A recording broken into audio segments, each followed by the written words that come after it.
Great. And it's a nice, intimate, cozy room for all of us. And doesn't it take you back to your school days, like a classroom? And isn't this like a classroom for us? We're all students of public speaking, right? At the end of the day. So, little ground rules of what we do here. If you want to move around, you got to move when there's people are clapping, not when there's speech going on, so that we don't disturb the audience. And right, there are 3 rules for every Toastmaster meeting. One is do not disturb the audience when the speaker is giving a speech. Secondly, don't bring up any topic which might distract the audience from what we're trying to do here. So what we're trying to do? We're trying to learn in public speaking. And the 3 things are your politics, sex and religion. These are definitely important topics as a society. But here in Toastmasters, bringing them up distracts the audience from the actual learning process. So kindly refrain from those topics. And yeah, cool. I hope all of you have a great session this evening. Alright? So anyway, the person I'm going to introduce now is a man of many talents. Okay? He's a jack of all, as one would say. In his profession, he started off as sales, right? And multiple different batches, over 18 years of experience. In Toastmasters, also he took multiple different roles, won the Best Speaker Award, won the Best Table Topics member. And interestingly, 1 year ago, he won the Best Speaker Award for a topic called What Makes a Leader? What makes a great leader? And here he is leading the legendary Toastmaster Club, Bangalore Toastmasters Club, into the new term. Please welcome the president of Bangalore Toastmasters Club, Srinivasi.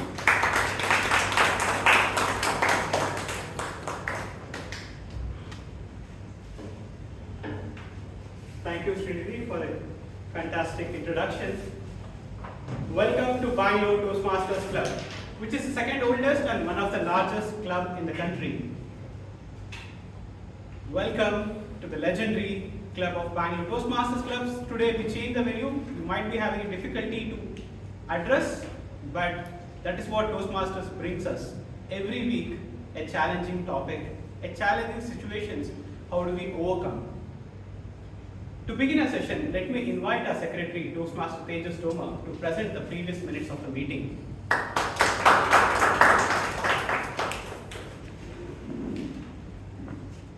Good evening, my fellow Toastmasters and my dear guests.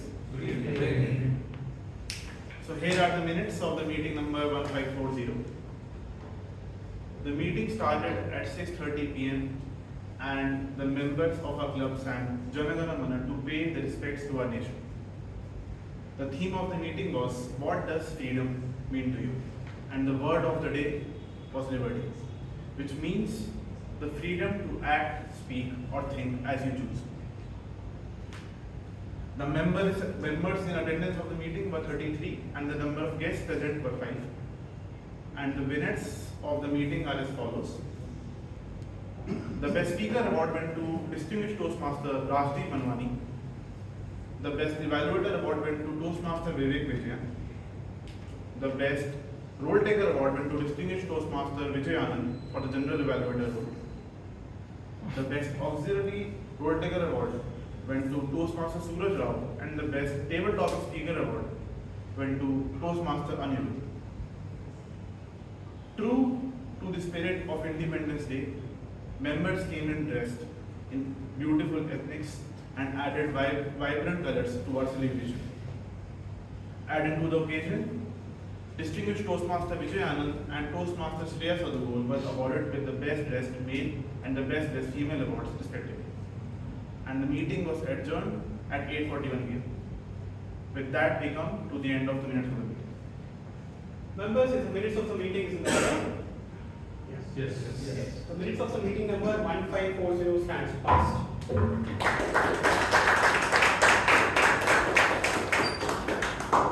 Now I officially open the meeting number 1541 of Bangalore Toastmasters Club.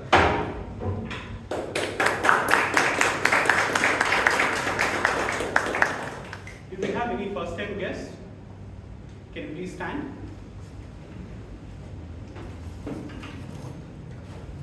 Thank you so much for joining at Bangalore Toastmasters Club. Hope we will fulfill the requirements of what you are coming to our club. Members, how do we welcome our guests? You take your seats. Thank you so much for joining us today. Last week, my phone was buzzed with a notification. Your delivery will arrive in 8 minutes. I smiled. After a few minutes, my father called me. Srinivas, can I have your 5 minutes of time? I said, Papa, I have some work. I'll call you later. And I kept my phone aside. 8 minutes for delivery feels like winning, but the 5 minutes conversation with my father, I could not. That's when I realized, in today's world, where everything we are getting instantly, instant noodles, instant delivery, and instant answers, and we want everything to be instant. During this rush, somewhere in our life, we will feel we are too rushed to what we are supposed to get. We are too rushed to become a confident communicator. We are too rushed to get our success. We are too rushed to get what is the leadership. That's when I remembered what my father told me when I was a little kid. He told, there was a young boy like you who found a small seed in the garden. He said, Daddy, can I plant it? The father helped him to dig up and he planted the seed. At that time, the father told his son, now you have to be patient. Every day, the boy used to water the seed. Day 3, nothing has happened. Day 5, nothing has changed. And at day 7, even nothing has changed. Every day he come, look at the soil and felt like nothing has changed. That's why he rushed to his father and asked, I'm doing everything. Why it's not growing? And the father mentioned, it doesn't mean that nothing is happening. It is actually growing inside, which you cannot see. The young boy with anxious face, and he left. And every day he continued to water. Later one day, the seed began to sprout. A small tiny leaves emerged. That's when the boy realized that trust the process. You will definitely get progress. That's what we realized in our Toastmaster journey when I joined. It's not that every week we get onto the stage and speak in front of people, because I joined to get rid of the stage fear and to communicate, come clearly in front of a large audience. I want to learn how to open a speech. I want to learn how to deliver a proper speech with respect to story, vocal variety, and everything. During this rush, I missed one thing. Any greater communicator will have one important truth. Because in public speaking, we always talk about speaking, but this truth is not about speaking. The the important skill of any great communicator, it is actually listening. When you listen deeply, you understand. When you understand, you have the clear thoughts of process. Once it is done, you can become a great communicator. For any public speaker or a great communicator, the one important skill is always listening. Listen to speeches, listen to evaluations, and listen to other person. Remember, the stronger the tree, it is not measured how tall it is. It is always measured how deep the roots are spread. Every Toastmasters meeting will provide to strengthen your roots. It will water you, for which you have to keep showing up every week. Keep showing up. Learn something. It is not that you come here for public speaking. You come here to become a greatest communicator, for which the greatest skill is not just speaking, but it is listening. To take this session forward, let me invite the Toastmaster of the day. He is a Toastmaster from over 10 years at our Bangalore Toastmasters Club. He has done various roles as a Sergeant Arms, Vice President Public Relations, and Vice President Membership. Currently, he works as a tax technology consultant at Avalara. When I was a guest, he was a general evaluator. I found him, when he comes on stage, he comes with authoritative voice, with a clear and constructive feedback, which he provided to all the role takers. That day, I felt this man is something. But over a period of time, when I joined as a member, I used to fear for his table topics. When I approached him, why you always give a difficult table topics? He will say, if I start giving a simple table topics, how did you find your hidden potential? That's where I found my hidden potential, how to address a difficult table topics through his insights. Let me welcome the Toastmaster of the day, Toastmaster Karunakar Dev.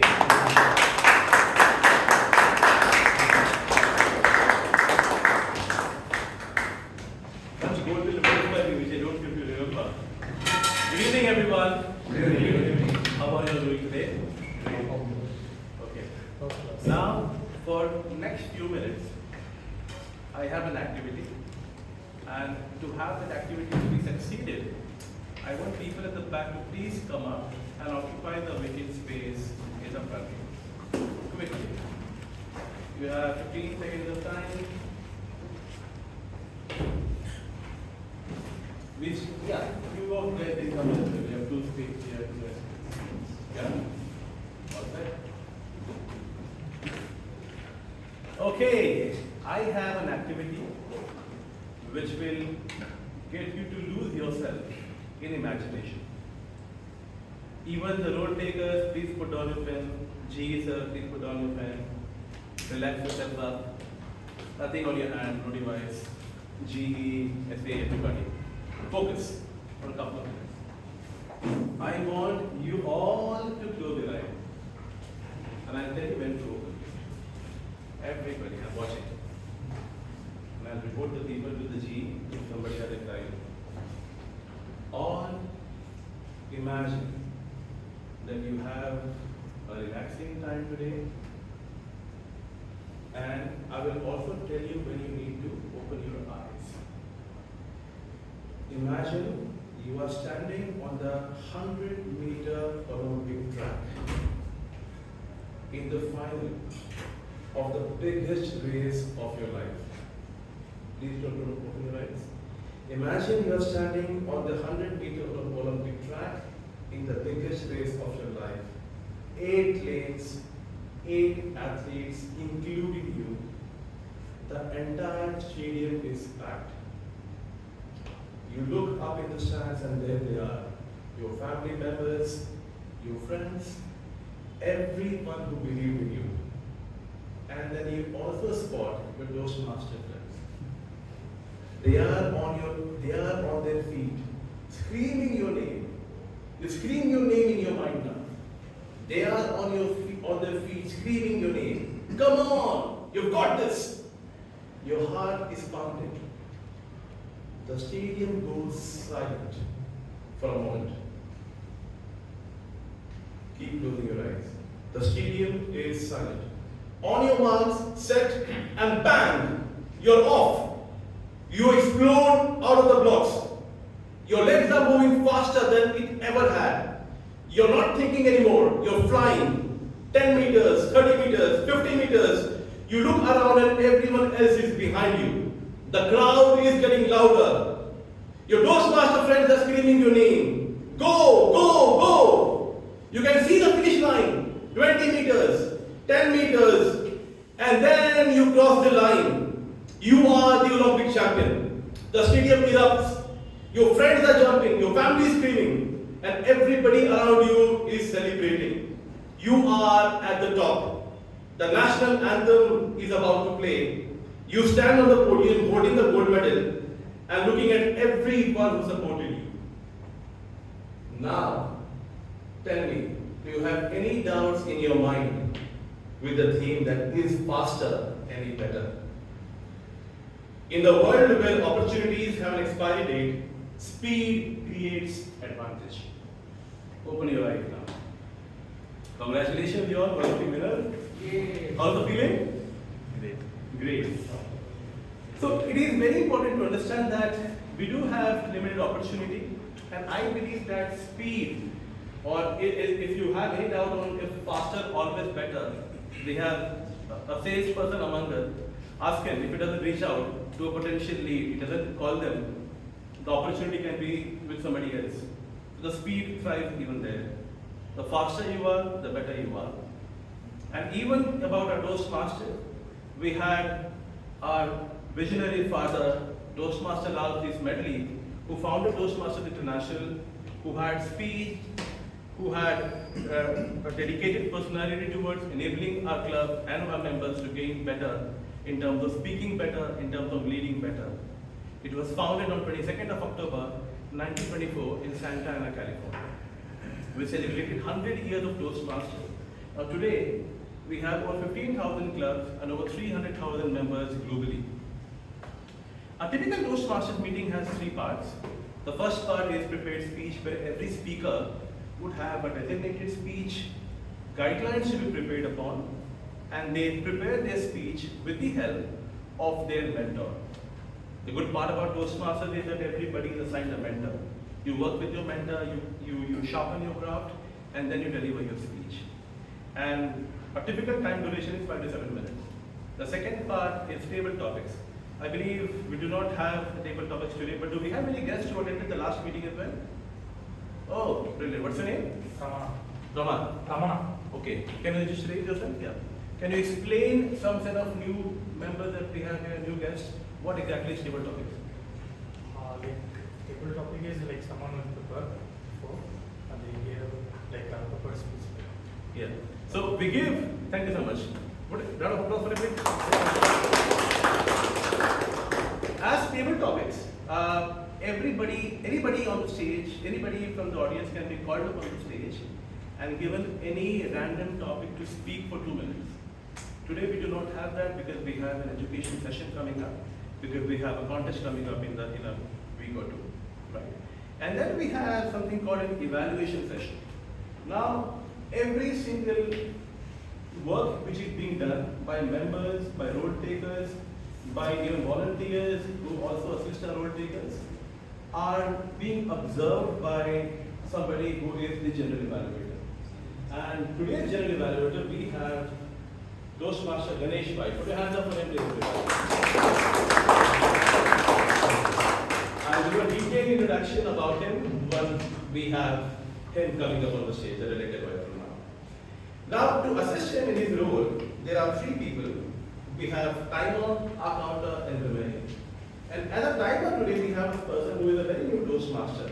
Can I request Toastmaster Girish to please read out the guidelines? Put your hands up for him.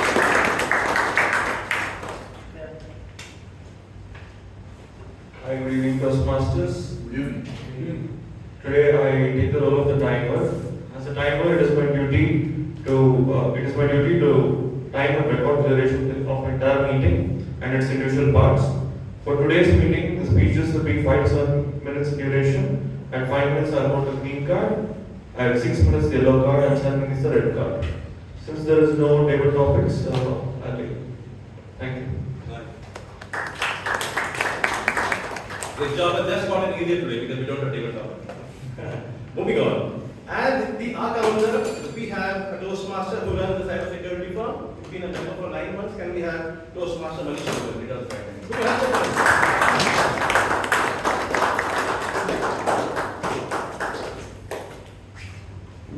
Good evening, fellow Toastmaster. So, I will be our counter for today. So let me confess you something before starting this show. So last week I was in a call with some prospects. Suddenly someone asked me a question which I was not sure about. They asked like, why cannot the AI do the stuff that you are doing? Then I say like, so I heard myself like in a line 3 hours, filler words. So I don't need to say, I lose the floor before even I enter the conversation. So our filler word does not make you sound unprepared, it makes you sound uncertain. Or uncertainty is expensive when you need a decisive outcome. So my role will be today to help you with the R counter for the speech. So I will be doing the 3 things. First, counting the R. Second, the curse word. You know, the like, actually, basically. And third is the repeat. I think. So, when I was talking with very senior Toastmaster that to fix the filler word, you can use the silence, and take it forward. So whenever you feel like there's a filler word is coming, you can take a deep breath and move on. Back to you. Thank you.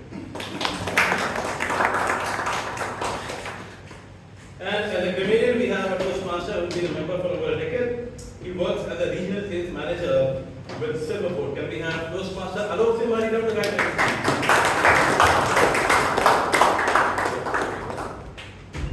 Toastmaster Manish counts his filler words. I count my grammatic errors when I talk to prospects. But today, as a grammarian, I am here to know the 2 usages and also 2 usages of the English language that we have today. I have already started with my report. Now, the word of the day that we have is efficiency. Efficiency defined as achieving the desired result with least time and effort. So, Toastmaster Ganesh and I were having a conversation just before this meeting. AI might have improved our efficiency, but definitely has not impacted our creativity.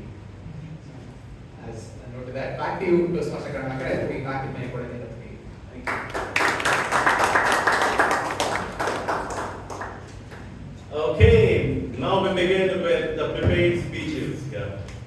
The first speaker today is attempting 4th project from level 1 dynamic leadership part. And to evaluate his speech, we have a member who has been working as a techie with a company which is Blue Yonder, and which is my customer, our customer, as well as customer. Can we have Toastmaster Tirumalesh read out the guidelines, please?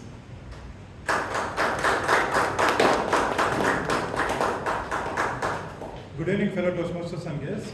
My target speaker is attempting L1 P4 for this dynamic leadership. The purpose of the project is to practice. Project is for the member to practice applying the feedback and serve as a speech evaluator during a club meeting.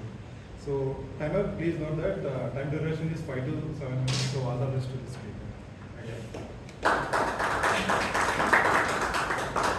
Okay, and I have a secret to tell you about the first speaker. He loves clicking naked pictures of animals and birds in the wildlife topic. And he worked with a major Japanese company which into heavy machines. And he has been a member for over a year. His speech title was Tunga Hoya. Wasatunga Hoya presenting you Toastmaster Muralidharan. Put your hands up for him.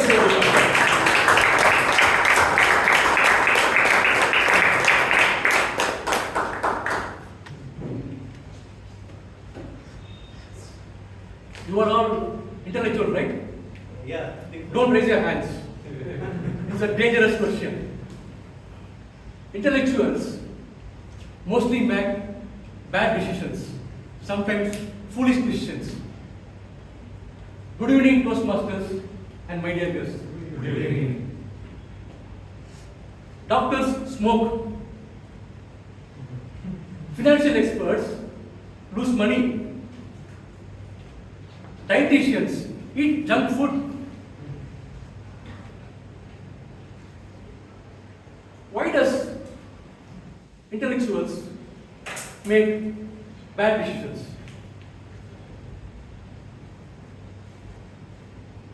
Imagine a person called Ravi.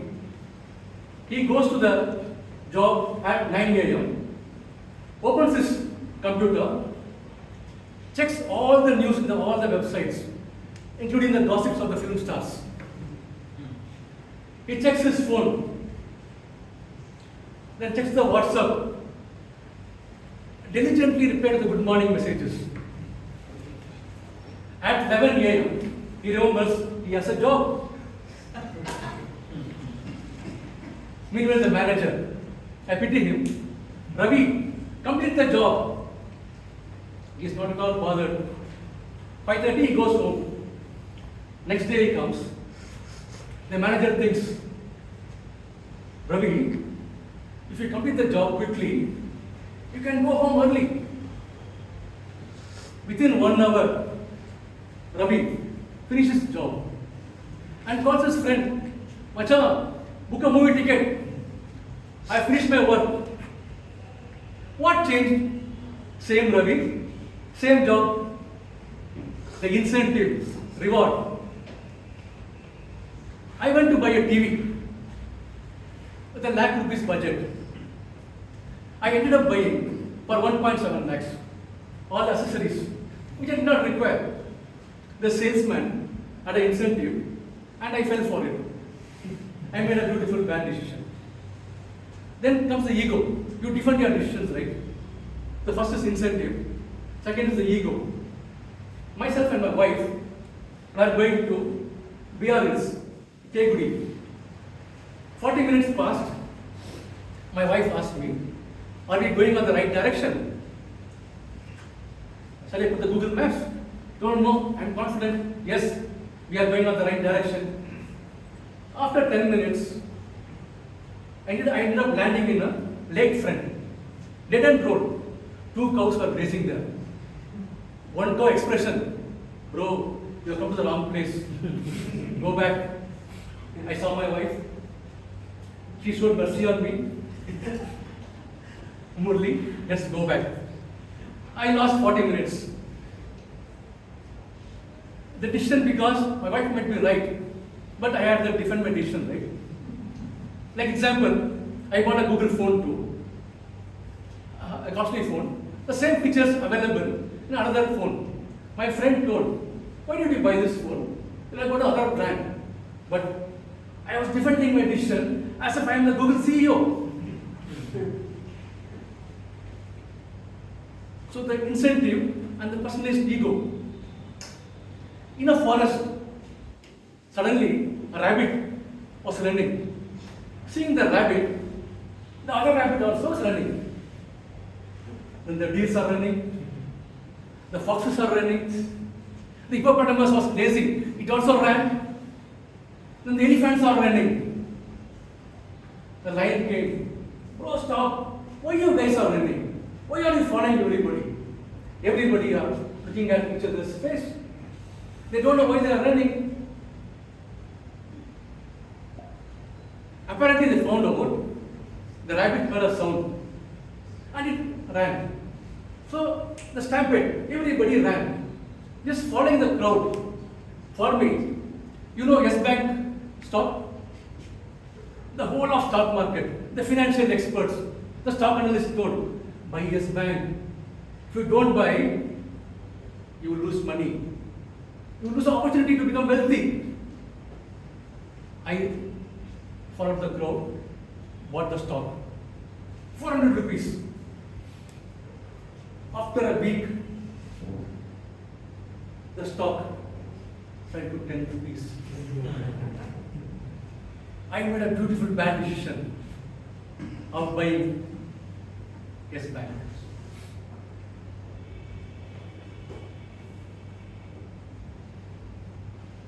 So these three, like incentive, that is reward, the ego, personalized ego. Third is following the crowd. These are dangerous parameters which can influence the intellectual mind.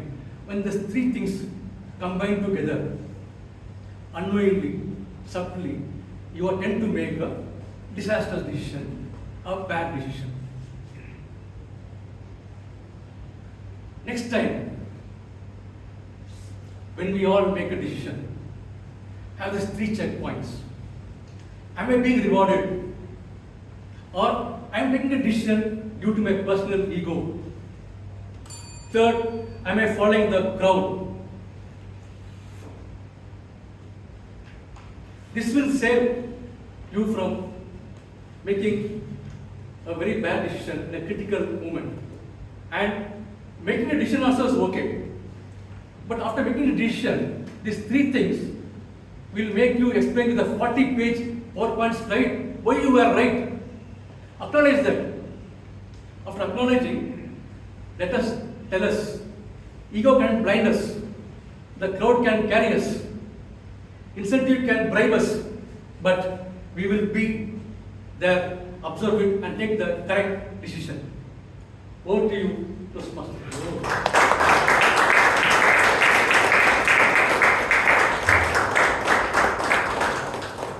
So important life lessons there.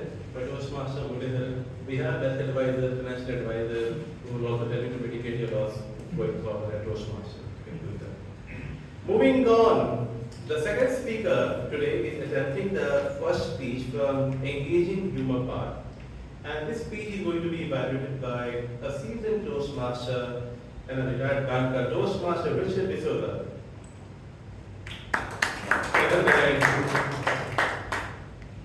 Good morning, distinguished guests. The purpose of this project, which is an offering,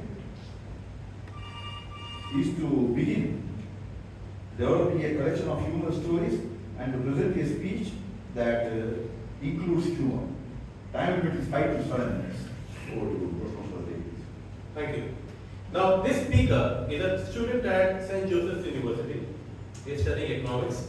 He is on a pursuit to find out who he is and what he is going to become.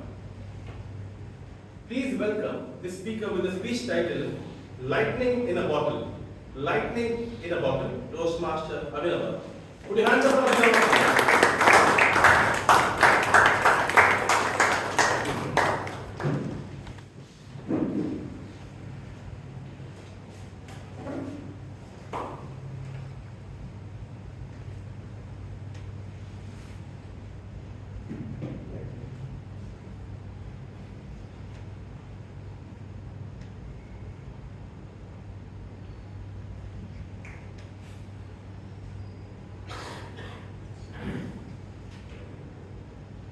Who am I? Who am I?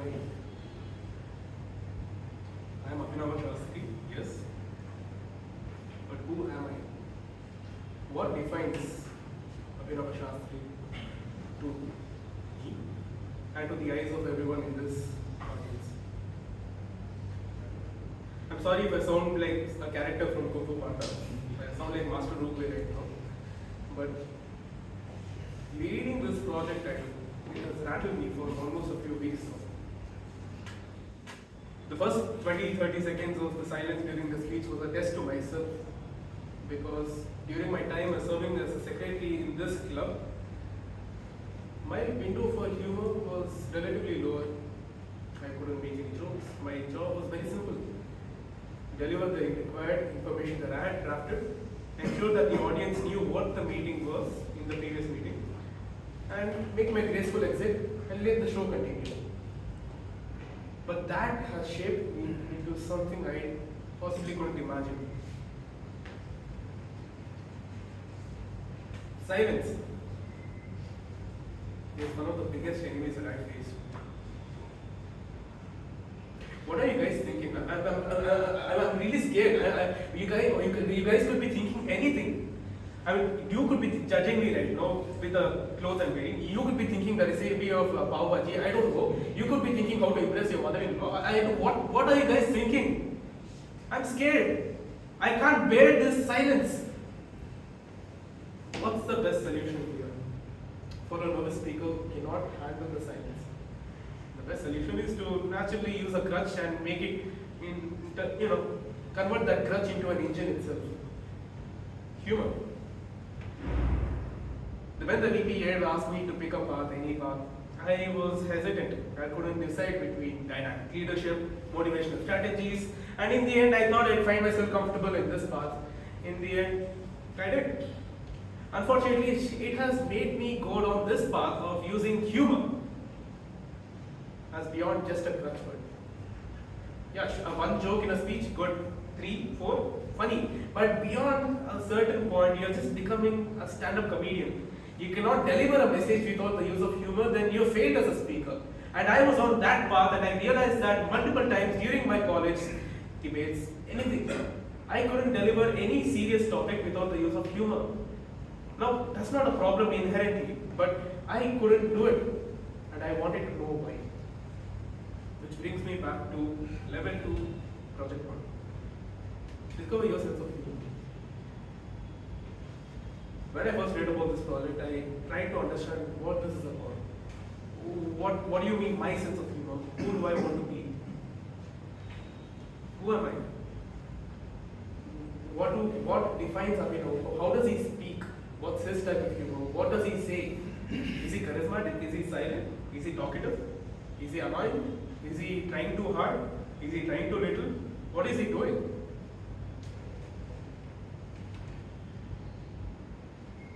The irony of trying to be noisy at all times just because you cannot handle the silence is the beauty of it. It's like trying to catch lightning in a bottle. You know it's impossible. You're trying to replace one problem with another problem. When I realized this, through the help of a mentor, that I was making the mistake of filling every single second with chatter, with every single second with some way to make the audience smile or make the audience laugh, I was missing on a huge bigger point. It was very simple. I was not focusing on the message that I was giving to the audience. Which again brings me back to where I need to be. How do I speak? Who am I? What do I say? How do I convey the audience what I want to convey? It's a very simple project. It's a very simple thing to think about. But I don't know why I went up this rabbit hole upon myself. Engaging humor is one of the most challenging or toughest paths for the bravest or for the most timid. I chose this path so that I could deliver a social speech using humor as a crutch, but I failed. And I realized my mistake. Tomorrow is the day that I'll be turning 90. And today is the last day I'll be 80. For the past year, I've been in Toastmasters. I've been trying to understand what I want to be, or trying to find my identity in a club or a crowd, trying to ask them invisibly through my mind who I wanted to be, what my identity is, trying to steal other people's way of speaking or their way of talking or humorous methods through their ways. I could never bring up my own type of humor, the way that I could do. It could be deadpan, it could be my actions, it could be my body language, it could be anything. But I failed through that. It's time I make a change. And I have realized that I am Kaipa Lakshmi Prasad Abhinav Shastri. And I am ready to become a better person through mistakes, through failure, through looking embarrassing, through judgment, through everything. I am a son to two, a brother to few, a friend to many, and a helper to all.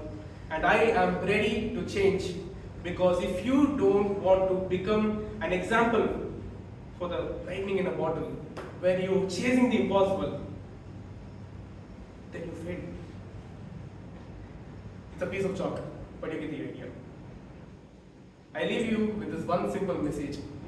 You will look embarrassing, you will make mistakes, you will make other people judge you. But if you don't step into the discomfort of being humorous, then you fail. Back to the table.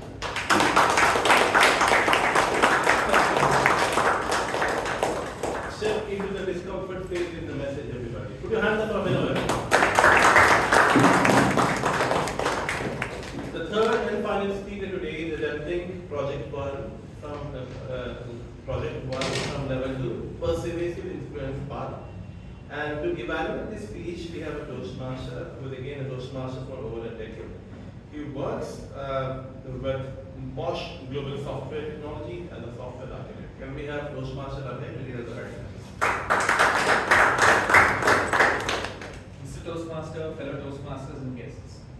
The purpose of this project is for the member to identify his or her primary leadership style or styles and to share some aspect of his primary leadership style or discuss leadership styles in general.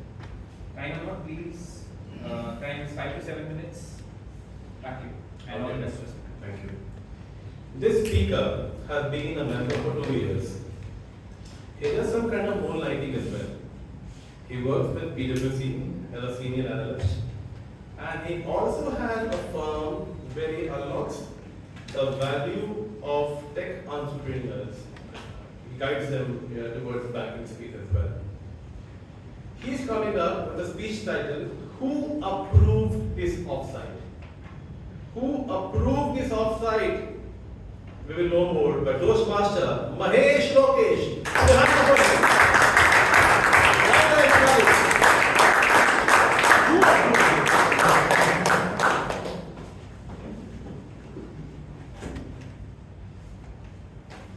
Imagine this. Your boss walks inside a meeting room and says, guys, we need to make a decision today. And all your colleagues starts answering. One says, I've already made the decision. The other one says, let's try something completely new. The beside one you says, let's ask everyone, let's go for a vote.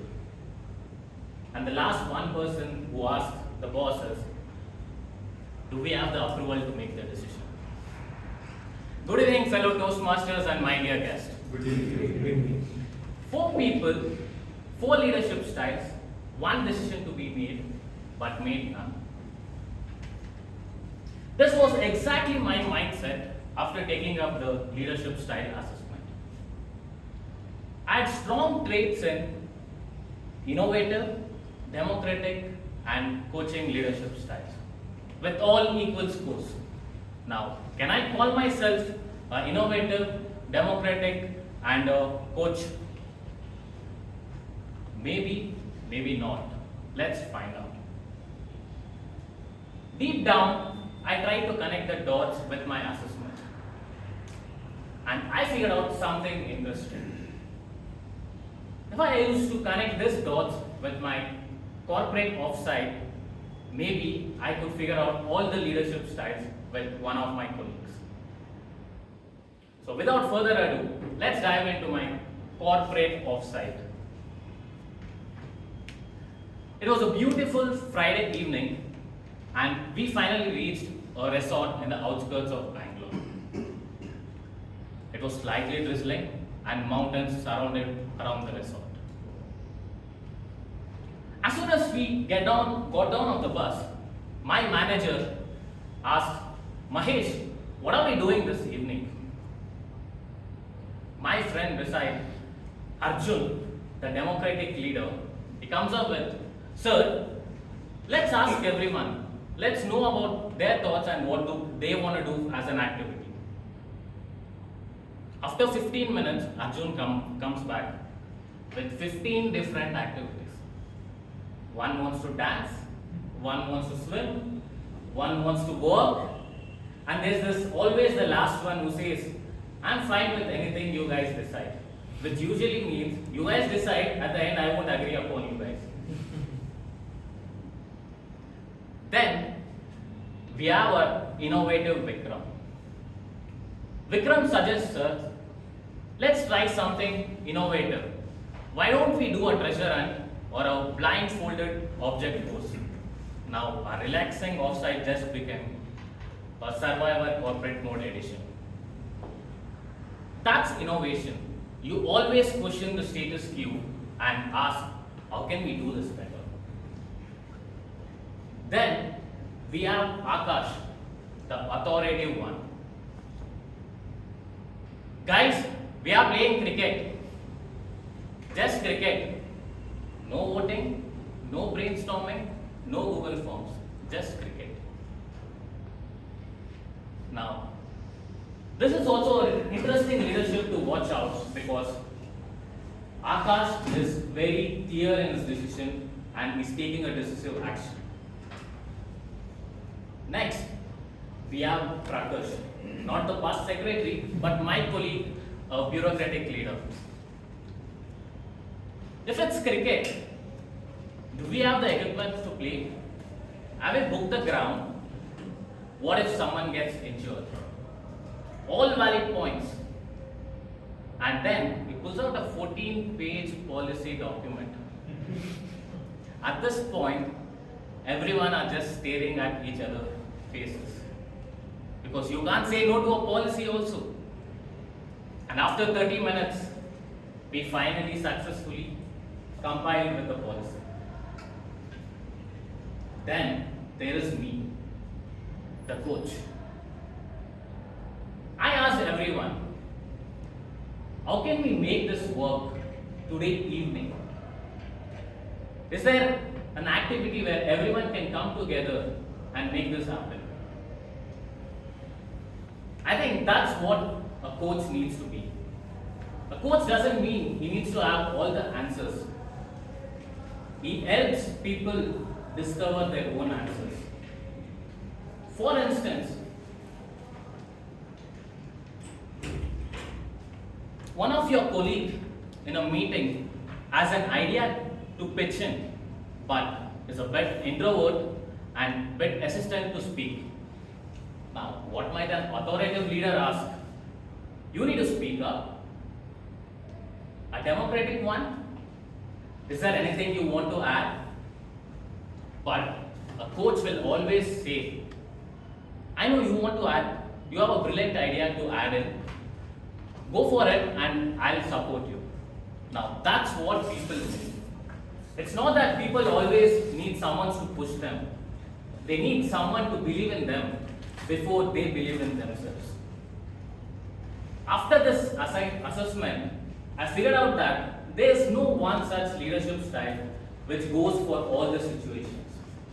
There are times you need to listen, innovate, and decide. If I had a choice to choose the leader I want to be, I would choose the coach because I don't want people to be dependent on me. I want to bring out the people the best versions of themselves and ideally see them as leaders in the future. I don't want more followers but more leaders. Vote to the Toastmasters.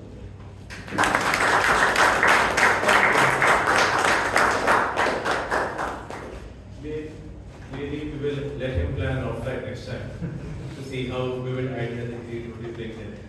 With that, we will break for 10 minutes, everybody. But once we 5 minutes, yeah, because I thought we are on second floor, we need some time to go down and share and come back. But again, we have a break for 5 minutes. Once we come back, we will have an education session and then followed by evaluation. So, break for 5 minutes. Given that we are in the second floor, we have a special session. Its TMOD is on the way, right? What do you do until TMOD comes here? Anyone wants to do a small table topic session? For like a minute, maybe 30 seconds to 1 minute? We'll ask you one. Me, sure. What's the worst advice you ever received? Okay. Worst advice I ever received. The worst advice is in my last year, we had a manager, new manager. He was amazing at his work, very charismatic, like You have to be like him, you have to be like him. And he's a marathon runner. He runs like 10-20 kilometers every weekend, right? And he was like, you guys should also at least start walking.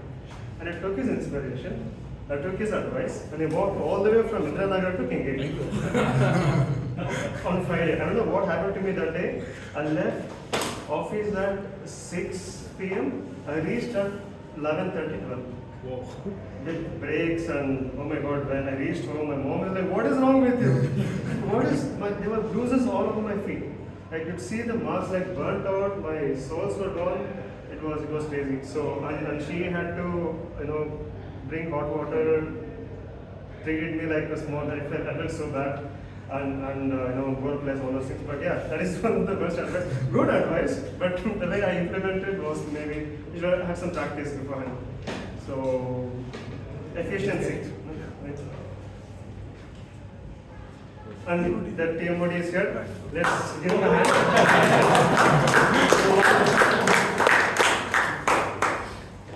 For a moment, I'm thinking if I enter the wrong room. Hey everyone, back again. Hey. Okay, now we have a session. And this is going to be more like, I remember in my childhood days, we did not study for the whole of the year. But toward the end of the year, we used to go and buy a very thin book by name Question Bank, right, to prepare about the entire syllabus. The same way today's session will serve as a question bank for the contest that we have in a couple of weeks from now. Smile is a universal language, everybody, and it is your duty to make people smile and laugh. That can happen if you are humorous. If you're not humorous, I have a person who's going to teach you how to invoke humor in your presentation. And this person is a trainer by profession. He has trained thousands of people towards being well efficient in GST compliances, towards taxes. He's been our past area and division director. He's currently a chief judge as well. And he's also a past president of Bangalore Toastmasters. Can we have a thunderous round of applause for Toastmaster Prashant Bhatt?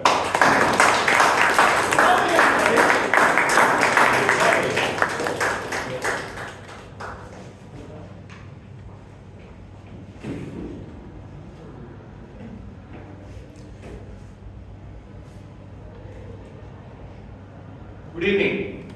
Good evening. Loud and clear? Yeah. Yes.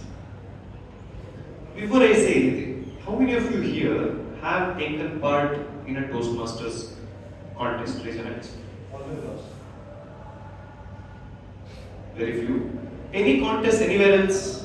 Any competitions, any contests?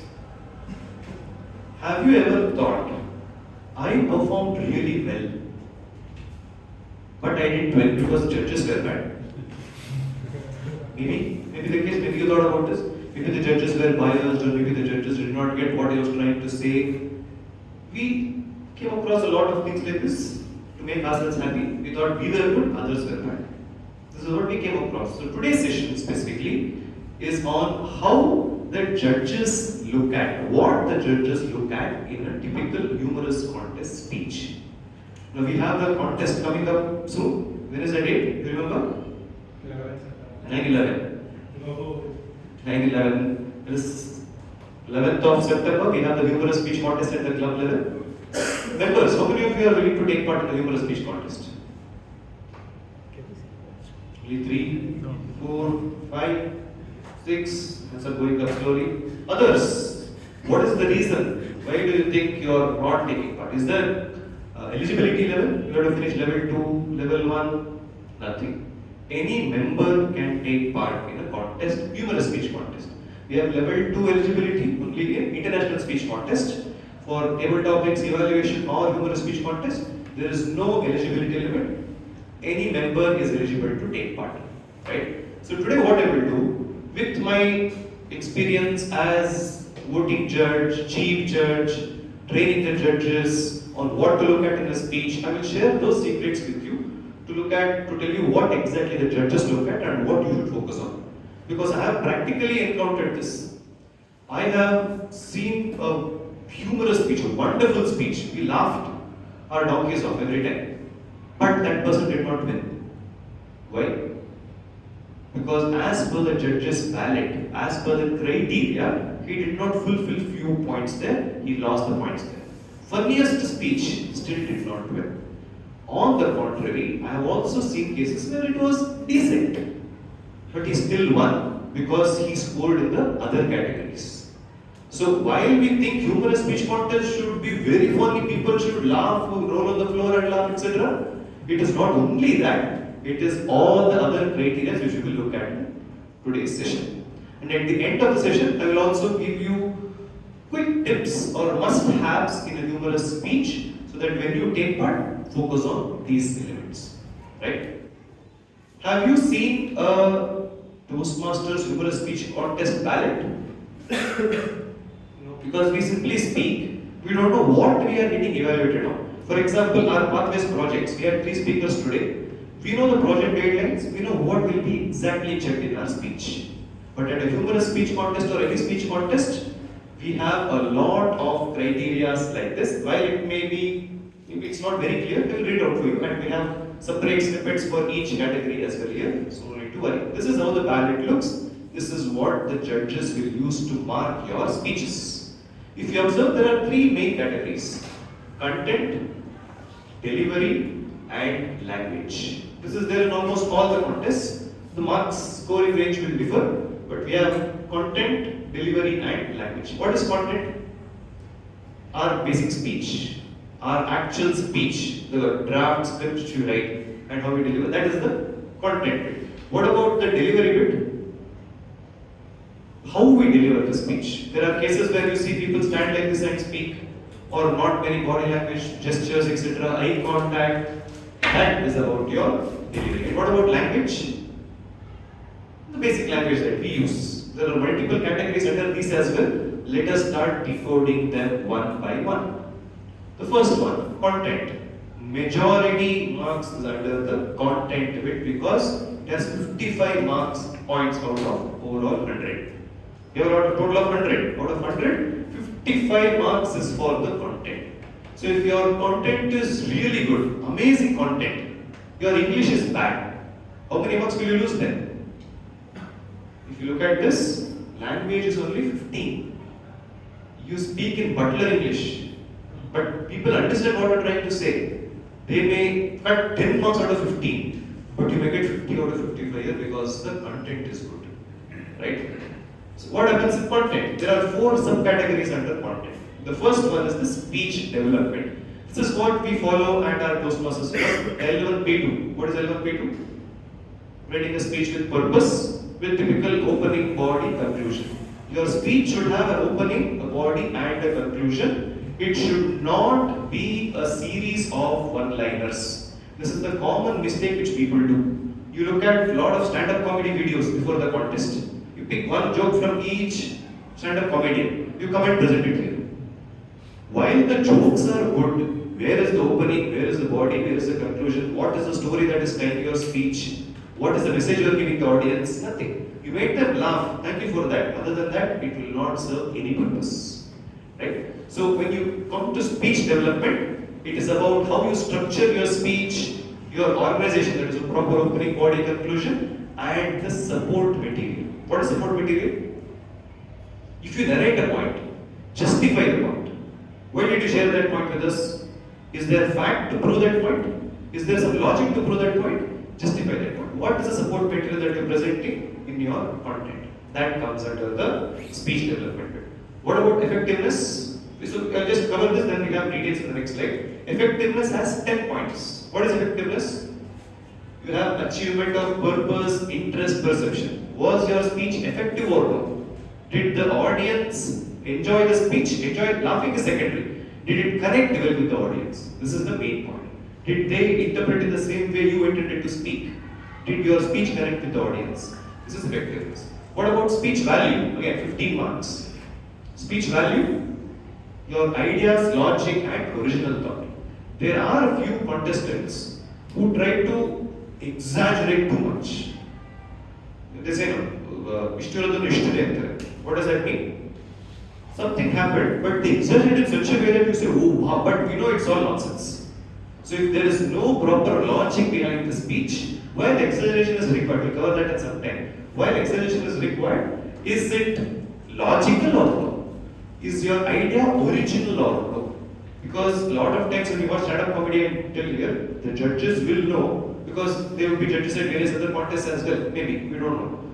They would have heard the stand-up comedian if they come to know that you had copied the speech, you have copied the speech. A protest may be raised against you on originality, because in any speech, 25% of your speech, not more than 25, should be copied from here. So less than 25, you can use any other source. But predominantly 75% of the speech should be original. That means it should be yours.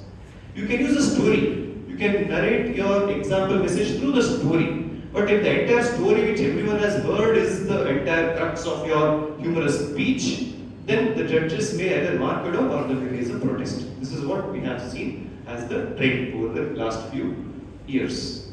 The last one is audience response. This is typical to your humorous speech contest. When you crack the joke, did the audience laugh? If the audience did not laugh, the judges may also get biased. What will they think? Maybe the joke didn't land well. While the judges should not consider everyone's interest there, you should judge independently. The judges may still feel maybe it didn't land because no one is laughing, maybe it was a bad joke. On the contrary, I have seen a lot of people who are planted in the audience. What does that mean? I am speaking here. I will tell Toastmaster Alok, Toastmaster Malesh, and Toastmaster Muridhar and say laugh unnecessarily during my speech. Happens. I have seen this. You look at big conferences. It happens at conference division level and annual conferences of the district as well. People are planted so that they laugh loudly so that judges will become influenced. Judges are advised not to consider such individual laughters, but did they really enjoy the speech, or did the audience in general enjoy the speech? 2-3 laughters here and there will not make nonsense. This is about the content bit. The same thing is shared in this small slide here. Whatever I mentioned, I think it is covered here. I will just read it out for you. While I have covered it, I don't want to miss any important part. I will just read it out for your reference. Speech development is the way the speaker puts ideas together so the audience can understand them. The speech is structured around the purpose, and the structure must include opening, body, conclusion. Already covered. A good speech immediately engages the audience attention and then moves forward towards a significant conclusion. The development of the speech structure is supported by relevant examples and illustration. We saw the supporting material. This is that. Facts and figures delivered with such smoothness that they blend into the framework of the speech, etc. What about effectiveness?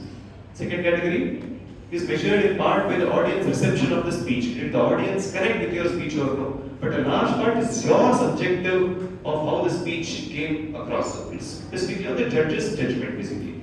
You should ask yourself such questions. Was I able to determine the speaker's purpose? Did the speech relate directly to that purpose?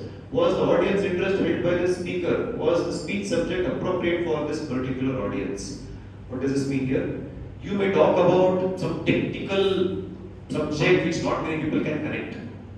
Humorous speech, but people may not laugh because they can't connect with you. What are the common humorous speech contest ideas you have come across? Topics of humorous speech contest. What was your topic last year, Abhinav? I didn't participate. You didn't participate. Who participated here? Not many. No, last year. The common subjects, themes I have seen in a typical humorous speech contest over the last 2 years. One is husband-wife. One is boyfriend-girlfriend. One is brother-sister or brother-brother sibling. Or one is mother-in-law. These are the common trends I have seen.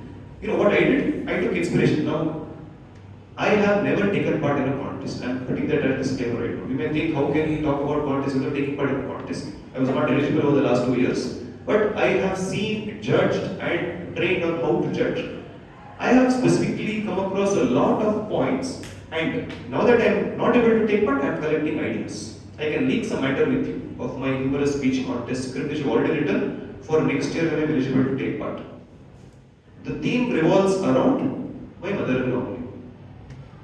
Now what happens here when it comes to using mother-in-law as my prompt here in my speech? Any day-to-day conversations that I have with her. In fact, today I had a fight with her. Actual case. I took Dolo 650 today. She recommended a tablet called Zinarest. She told take both.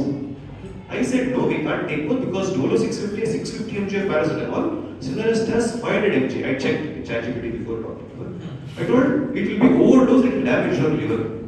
Now, her coming from the previous generation, what did she tell me? Whenever I am sick, I take both. Did I die? I'm still alive in front of you. Now, is the logic correct? As soon as you take both tablets, you will die immediately.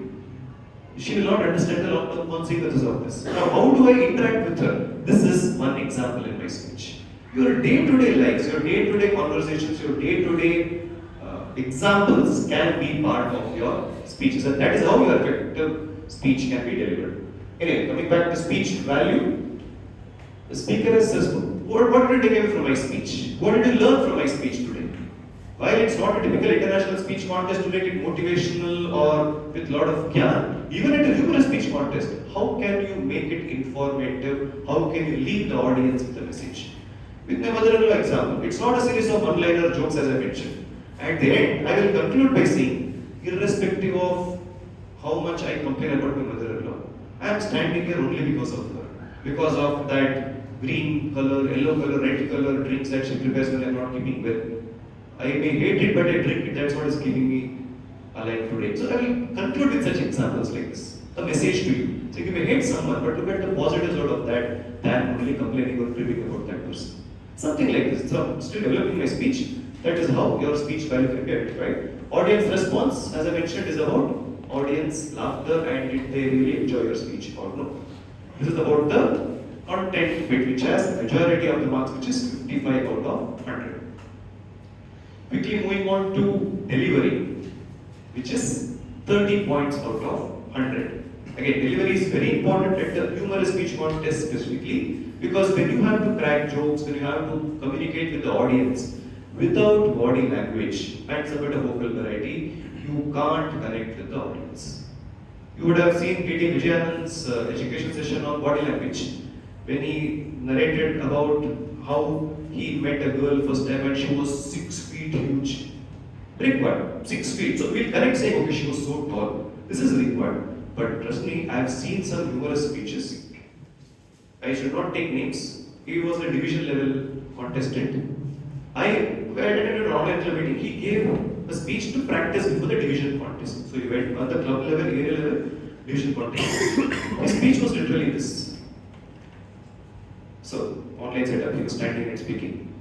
Something happened where he was running behind a bus or something. He said, I missed the bus. I was running behind the bus. And the bus went away. Do you laugh or let us? Is this good body language? This is exaggeration. Extra exaggeration which is not required. What can you do instead? I saw and the bus ran. Something like this. Genuine. But if you say, I was running behind the bus, he's looking at the camera and telling like this. What nonsense. You see, division level people, how bad the judges were at area level contest. I actually thought about this. Right? So, this is about delivery. Judges will look at what is required and what is extra which is not required. So, if you look at the three categories here, physical is your own body, your voice and the manner. Physical is your actual body language, voice is your vocal variety, and the last one, manner, is your enthusiasm. Are you enjoying the speech when you deliver or no? Or you're simply saying, I actually had a fight with my mother-in-law. My mother-in-law told me, oh, who cares? Enjoy the speech, be part of the speech. So this is about your delivery of the speech. What does physical mean? Use body language, required body language. Anything that comes out of your mouth should be supported with your hand gestures or your body language as well.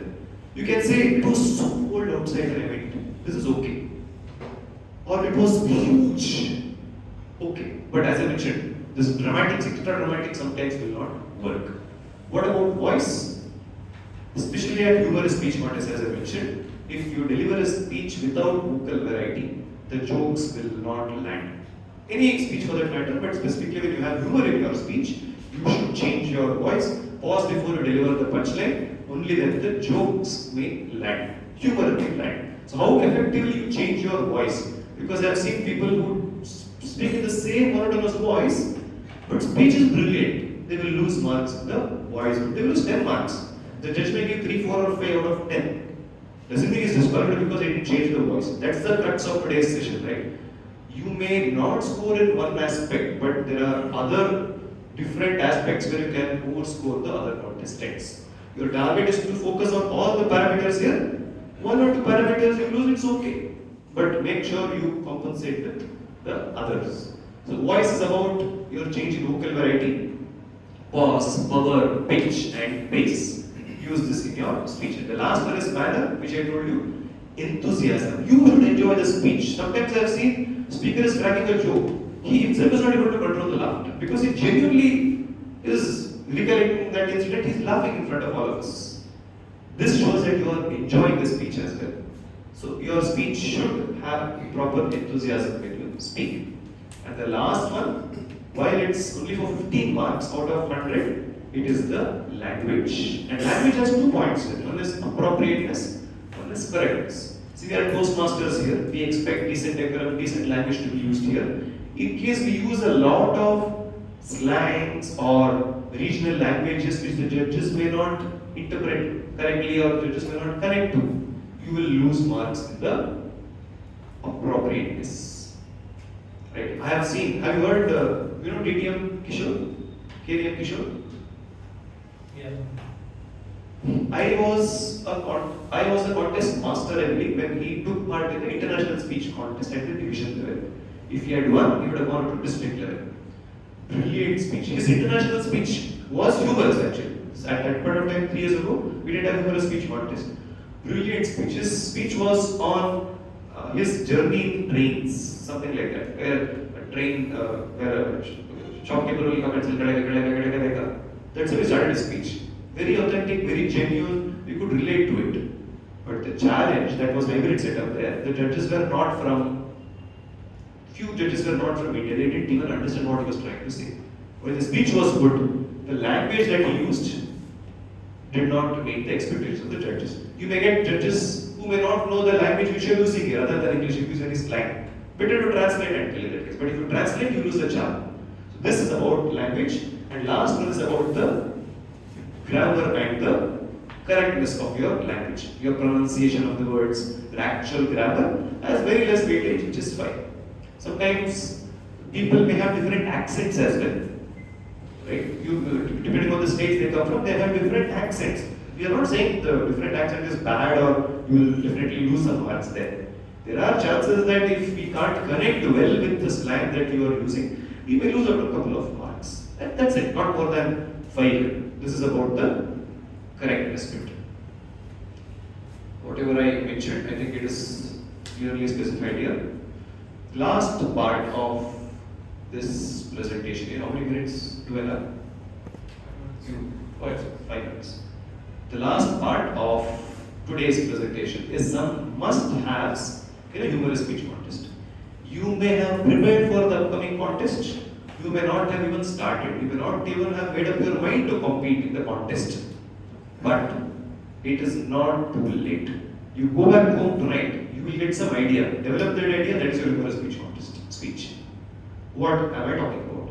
First, in any speech, add some characters. Add direct speech in your speeches. This is the common mistake which people do. Instead of saying, the teacher told him, get out of the class, we will say, the teacher told him to get out of the class. So the impact there, how it was diluted. Whenever we speak, add characters, and when we add characters, we have a chance to use direct speech. And when we use direct speech here, use the same tone that the other person spoke. How did the teacher say get out of the class? Teacher said, get out of the class. Use the same tone, pace, power, pitch like the teacher used. That is how you can add vocal variety. You will get points under vocal variety here, under delivery. Right? And when you add characters, try to build conversations. Don't say, my mother-in-law told this to me. How did your mother-in-law tell you? In my case, when she told me today that did I die today? She looked at me and told me, I take both. Did I die? This is the way exactly she told me. I can deliver in the same manner because I added her as a character in my speech. If it's a theoretical speech, you have very less chance of making it funny or making it adding vocal variety, but when you add characters, you have a lot of potential to add conversations and vocal variety as well. Vocal variety already covered. Third is visualization. What does that mean? take the audience to your speech. If you are talking about a trip to Himalayas and how everything fell apart and you were stuck for a week there, take them to Himalayas. Describe in detail. They will connect with you. Say, when we went there, we saw there was a huge tree which actually fell right in front of us. Describe how the situation was. How there was splatter of water or splatter of mud and you just escaped the death. Describe it. Take them there. This again happens when you describe your speech in detail. Add some supporting material, add more description, take them to your speech. That is how they will connect to your speech. And your speech will have more impact as well. Exaggeration and explanation. It is a double-edged sword. As I mentioned some time back, don't over-exaggerate. But there are cases in your content bit, you still can exaggerate. Because the audience and the judges don't know what you went through. Now, the incident with my mother-in-law, do you think that actually happened today? It actually happened, I'm just telling you. But you may not know if it happened or not. Will you come and ask my mother-in-law, did you tell him that you will die or you didn't die? No. So, such cases, audience or judges will not know. You can exaggerate with the content bit. But it should be believable. Don't simply say, my mother-in-law took 20 tablets in a day and she's fine. All that will not work. But whatever is believable, you can exaggerate with the content bit there. Explanation again, as I mentioned, double-edged sword. When you narrate a line, that preferably should be self-explanatory. If you try to explain the joke, it's a waste of time. When you narrate something, it should be in such a way that the audience should get it in the first attempt. When you try to explain and say, no, this is what I meant, this is what happened, it will lose its charm. Right? So, if you think it didn't go well, a short explanation is fine. To give more context to what happened there, not explaining the joke itself. Fifth is originality and observation. As I mentioned, my speech, humorous speech, when I take part at any level going forward, will be about my mother-in-law. 70% of my script is ready. It is my speech. You can't tell me how I will deliver my speech because it is my experience with my mother-in-law. I can take some inputs from other mother-in-laws, other people there, but it is my speech. I am delivering the way I want because I know the content well. Similarly, think about what you can talk about. Any incident about your family or friends, your Toastmasters meeting where you were embarrassed or you felt really good, anything in your day-to-day life which is about you, talk about it. People also say sometimes self-deprecating humor is good. What is that? You laugh at yourself. That's the best thing that can happen. That's what few people say. People may agree, may not agree with that. What does that mean? So for example, people sometimes tell me, you are very thin. Will I take it as an offense? No, I can tell them I can fit in any place. Okay, so this is how you can make fun of yourself. This is called as self-deprecating humor as well. And observations. What is observation here? Observe. If you select the theme, the theme is here, I will combine both. Select the theme. What is the crux of your speech? What is the story you want to share? What is the theme of your speech? Relevant to the theme, observe everything in your day-to-day life. That will be your humorous speech. It will be more authentic and genuine as well. The last one, don't overdo it. When I say overdo, what is that?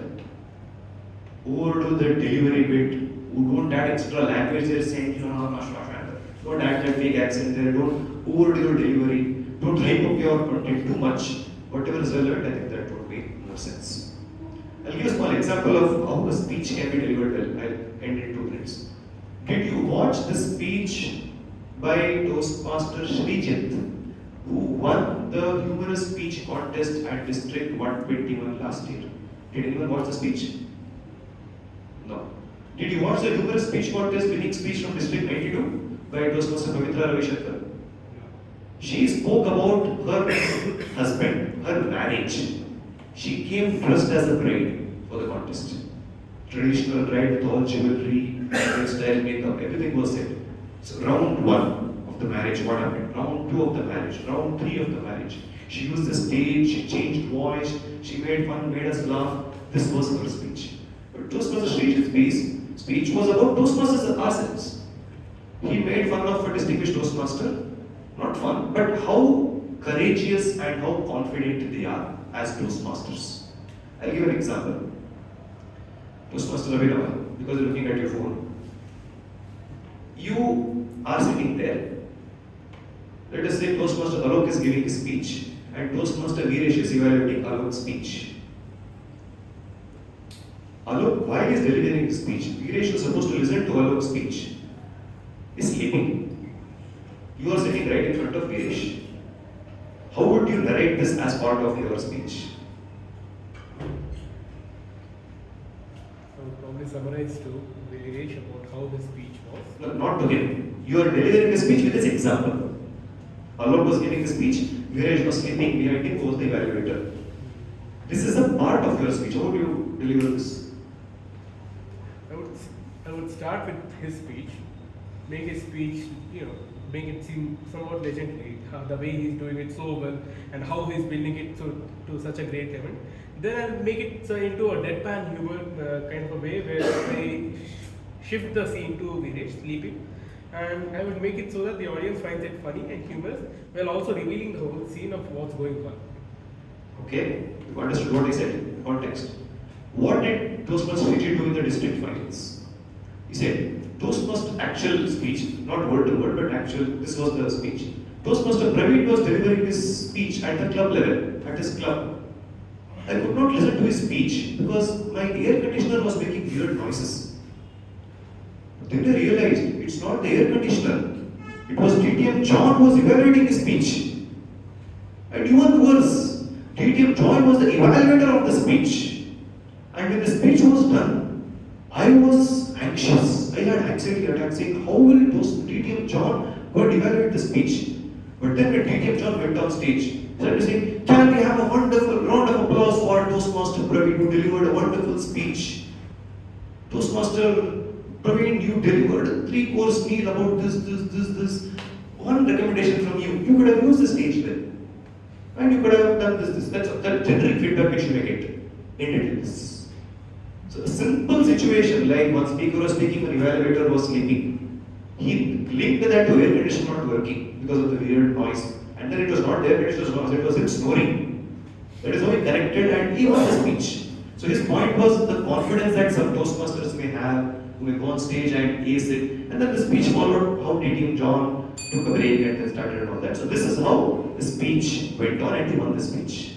Right? So the point I was trying to convey, any small incident that you come across, pick it, select the theme first.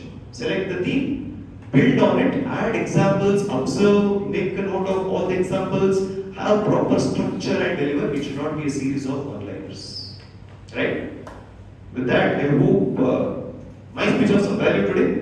While there are a few people who have already seen the ballads, who knows how to deliver a speech here, but there are a lot of you who have not even taken part in the speech contest. My challenge to you, just take up. Karunakar may have a great time in managing the contest later. Overwhelming response is fine, but trouble, volunteer, register for the contest, make sure you go on stage and take part. That is the first challenge from my side. Right?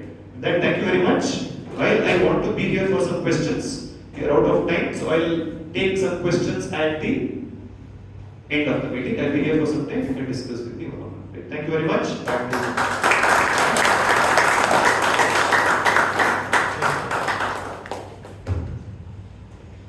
Thank you so much, Toastmaster Shashank. Despite not being at his 100% health-wise, he came here and attended the Bangalore contest. Can we have a thunderous round of applause for him today?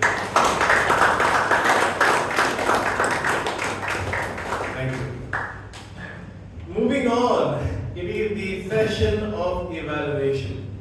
It is to witness how we have fared collectively at Toastmasters today. And as a general evaluator, we have somebody who is multifaceted, 50 shades of white. I'll tell you what all he does in life. Firstly, he eats, sleeps, breathes startups.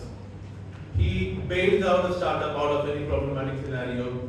He ensures process efficiency financially as well for startups. He is a consultant for many organizations. He enables compliances and a lot more guidelines towards working of any organization as well. And very few people will know that he is also an author of a book called Of Grit and Guts. It is a beautiful story of a young boy named Vasudev, set in the pre-independence era or during the independence era, and how he lost his father, how he separated from his mother, and then he's carried his life towards greatness. So being an author, being somebody who is deeply involved in startup, being an avid Toastmaster, and somebody who ensures financial stability across many organizations, can we have a big round of applause for our general evaluator, Toastmaster Ganesh Pai, everyone.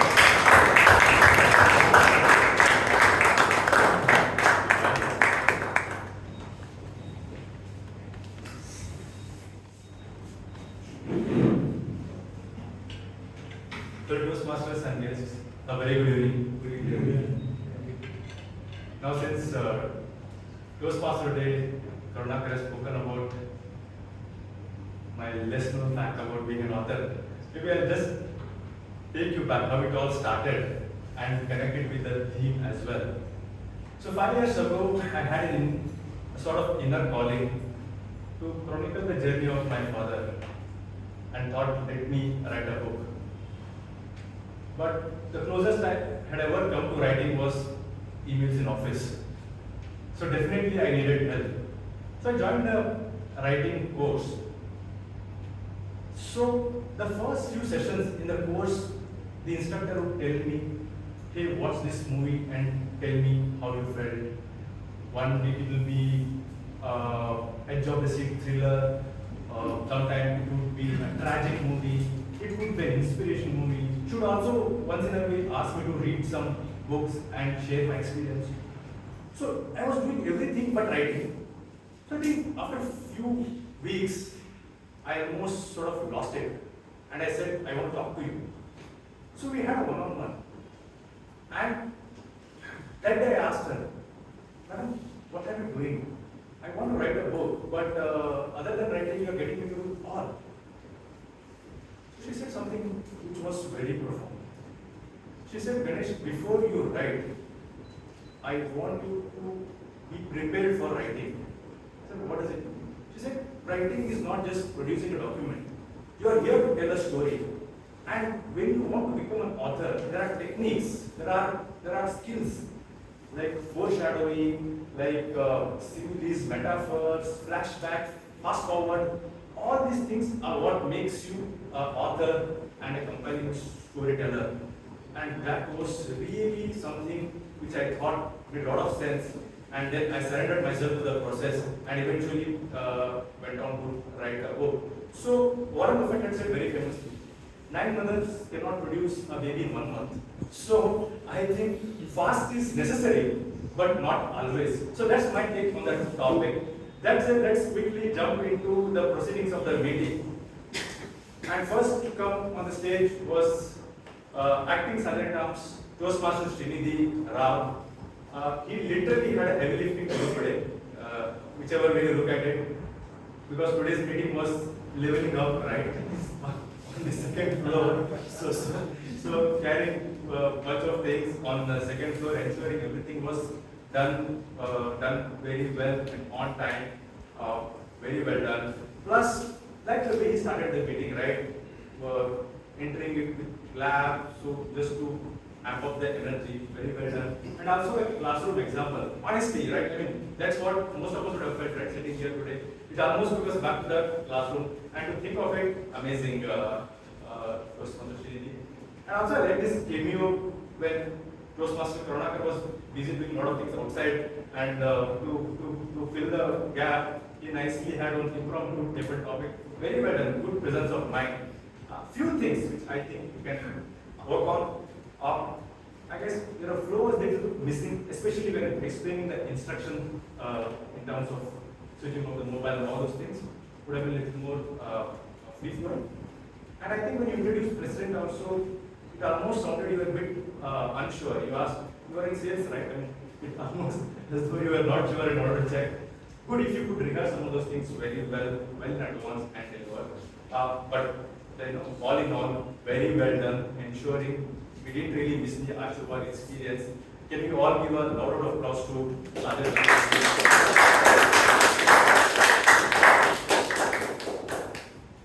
had president on stage, and president immediately called our secretary, Tejas Kumar.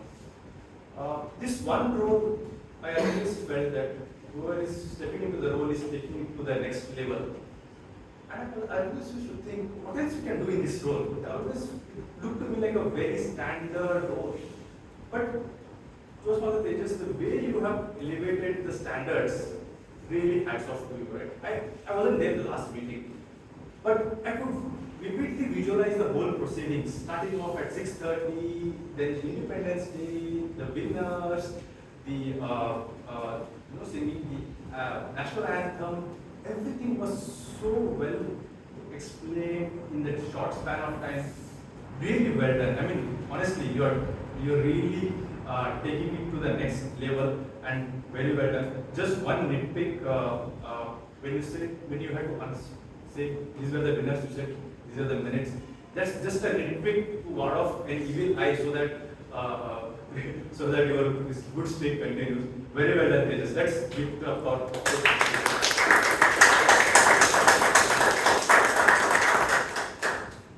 Next, we had our president Hassan on this stage, and as always, he did all the customary things very well, opening the meeting, calling secretary, talking passionately about Bangalore Toastmasters Club, starting off with the story, full marks, Toastmaster Srinivas. Now I want to double click a bit on the stories, right? Now the story was very nice, right, in terms of the seed and the impatience in seeing it grow. But somewhere I thought it didn't really gel well with the theme, right? The story told, the crux of the story was just the process, but the theme was fast is always necessary. Somewhere I thought it was a bit force fitting. And I think you mixed up too many things, right? First you started with your father, the delivery, the delivery guy, then the story, the Toastmasters, speaking, listening. I would rather suggest take one idea and go deeper into that. So we all have something tangible to take away, right? So my suggestion would be, going forward, pick one central idea and try to cover it in all entirety, rather than just assembling few things and trying to present it. All in all, good stage presence, and as always, you always inspire us with your stories. Please let us give a lot of applause to our president.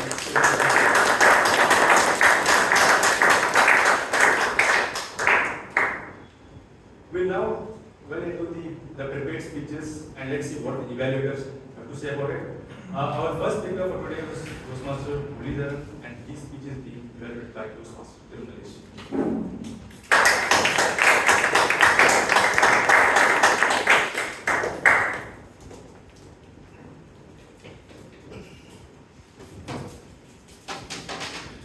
Good evening, fellow Toastmasters and guests, especially my target speaker, Toastmaster Muridhar. So when I heard the speech title, I asked the right? I mean, it is becoming very trending, especially this is a Gen Z word and those things. So I was thinking it is a more interesting. I mean, but after a few minutes into the speech, I realized it is some more interesting. It started curiosity in me, and also I learned a lot of things. So you started with a question, right? I mean, before that, being intelligent doesn't protect us from doing stupid things, and you proved that very beautifully by telling your stories, all those things. It went very good. The central idea, so coming to what worked well, the central idea, you started with a question: why do intellectuals make bad decisions? You started with this question, and also you gave 3 reasons. One is incentives, and one is ego, and the last one is following crowd. And also you gave very good examples for all of these 3 things, right? The one is about your ego, like for example, if I remember correctly, traveling with your wife and you were assuring that the direction is fine, all those things, and later it turned to be a wrong direction. So that was a good story. And coming to the next story is about stock market. It resonates with most of us because we blindly follow the crowd and we will invest in some of the stocks, and we become full. These are the things which went good, and coming to areas of improvement, there are the 2 things: clarity and pacing, right? So you gave several examples, but somewhat I felt there should be enough pause in between these stories. For example, if I take incentives, right? You could have highlighted incentive and you could have given a pause and you could have told that story, right? Whatever you told. So that audience would have observed it more. And coming to ego, for ego also you could have done the same thing. You could have highlighted ego and then you could have moved to given some pause and that story, right? So by this way, audience could have observed more. So to conclude, your conclusion was very great. Like we have to take decision based on it should not be influenced by reward, ego, and crowd. Those things was good. And coming to the general evaluation, in the sense, body language, everything, it was overall good. Eye contact was good. Stage presence was good, and you were very confident. And somewhat, what I felt, your stage movement, right? I mean, like, I guess you were walking a lot on the stage. I mean, the recommendation would be like walk with purpose. Like whenever you switch stories or something like that, right? Then only you can make a transition on the story. So that is what my question. So all the best to your next speech. Thank you.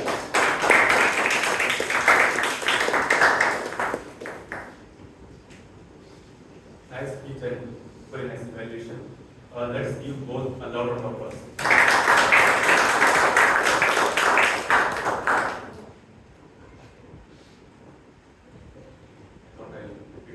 What you did.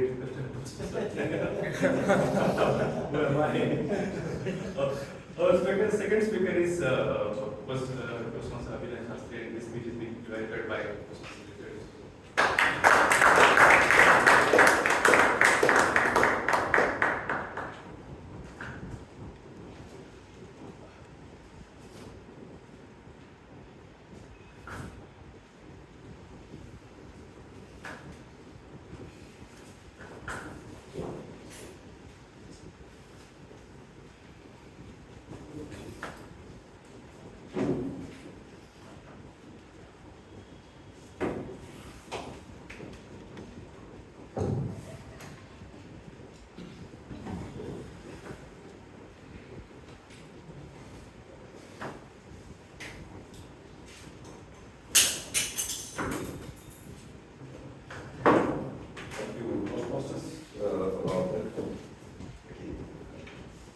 General Advisor, fellow Toastmasters, distinguished guests, and Abhinav Shastri in particular.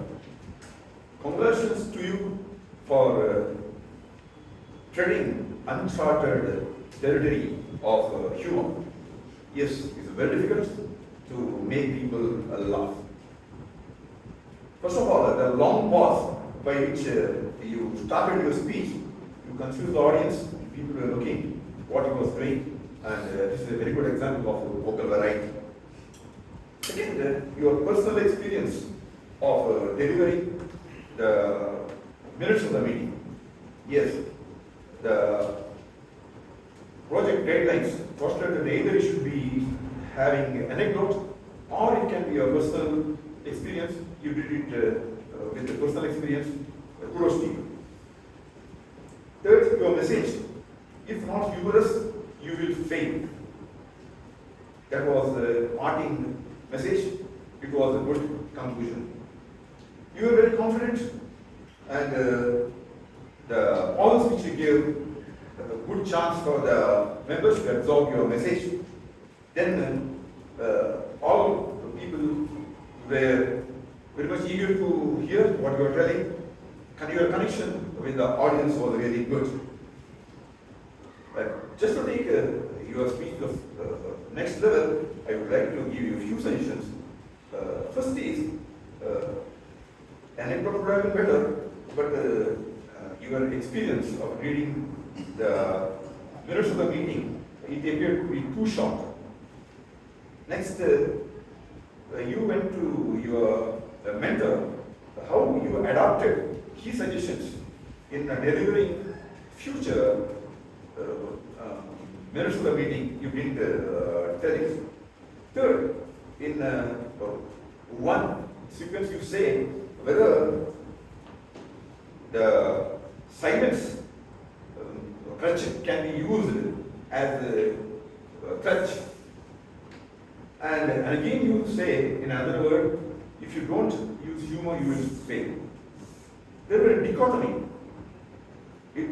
Conveying the message in humorous way, it will reach the audience fast. That you have emphasized. Message also is very important. Then the humor. Humor is required to convey the message.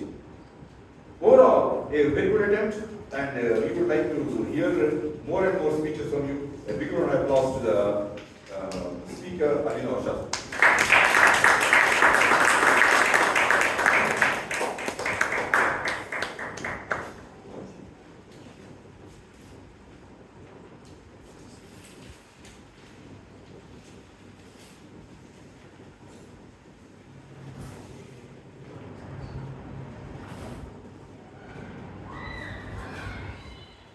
That was a serious speech on humor I ever heard. Very well done, Toastmasters. And thank you, sir, for a critical evaluation. Let's give a round of applause for the speech of the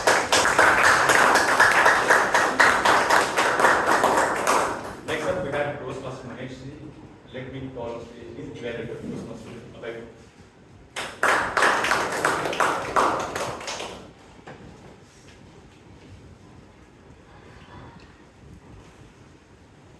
General evaluator, fellow Toastmasters, guests, and Mahesh in particular, a very good evening. Good evening. Who authorized this offsite was a topic that immediately caught our attention. And Mahesh, what you did really well was that you have a very conversational style of speaking with a smooth flow. You structure your speech very well, and you had good examples of explaining the various leadership styles. And let me tell you that you met all the guidelines for the speech because you explained leadership styles in general, and you also explained what your primary leadership style was and how you played it out. Now, your voice was also very clear, your body language was minimal because the speech was slightly technical, which was apt, and your stage presence was also quite smooth. Now, taking in the same coaching style of leadership that you mentioned, let me try to bring out the best in you by asking you a few questions, which were part of my observations as well. Now, the story at the start, right? What could you think about what value it added to your speech? Right? You lost about a minute or minute and a half, which is about 20 to 22% of the 5 to 7 minute speech. So could you think what value did the story add to the speech that I was telling you? In my opinion, you could have directly jumped to your picnic with your team and started with my manager asked this question while we were on a picnic. So maybe you could think how that would have helped you in giving your message. Now you had identified your leadership style, which is coaching. Could you have given some more examples of how this leadership style helped you in different situations? Maybe you could. And the other thing that I would like to tell you is that now imagine that I'm dressed up in a very nice suit, I've shaved, I've had a haircut, I'm wearing a nice perfume, I've got a nice belt, watch and everything. Now if with that I wear bathroom slippers, do I look good? Maybe not. Maybe that is the effect language has on our speech advantage. And if you look at the video, you will find that you use some words quite off the mark. I will not go into that because that's an American's job. But there were many places in the speech that really took you away from your language. And having so many characters in the speech, like Akash and Arjun and your boss and everything, did you have the opportunity to create or use voice modulation better? Maybe you didn't.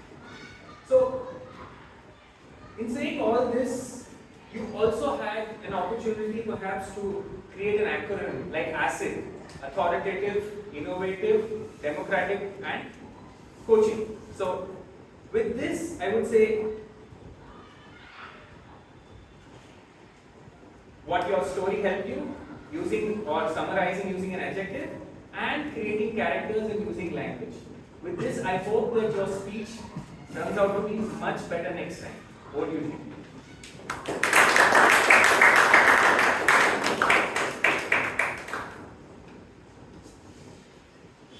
Thanks, Toastmaster Mahesh, for giving us a peek into various leadership styles and Toastmaster Mahesh for a comprehensive evaluation. Let us give both speaker and evaluator a lot of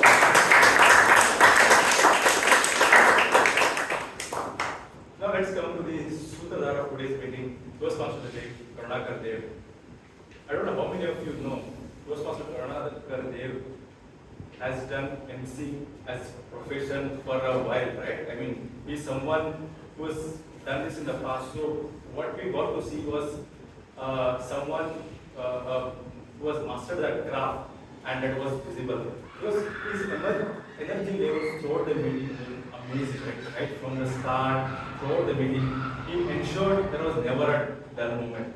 And what introduction, right? I mean, at least for me, I felt let him go on. 2-3 minutes, it's so good. And for everybody, except possibly for Toastmaster Muralidhar, what is that naked picture? And the way Toastmaster Muralidhar was walking in, almost to beat you black and blue, but anyway, very well done. And we got to see the shady, funny side of you. And all the rejoinders, quick on the feet, connecting very nice after each speech. Very well done, Toastmaster Karunakar. You should do this quite often. Only feedback, if I may offer, is while your story was good, the great visualization at the beginning, somehow the message, I think it didn't really land well, right? You said speed is a competitive advantage, but here we are running for a Olympic gold medal. I guess somewhere that way did not meet. Maybe that's one thing you may want to give up. All in all, thoroughly enjoyed your act, kept the meeting very lively, no dull moment at all, and we'll always remember the naked picture. Let's give a lot of applause to those.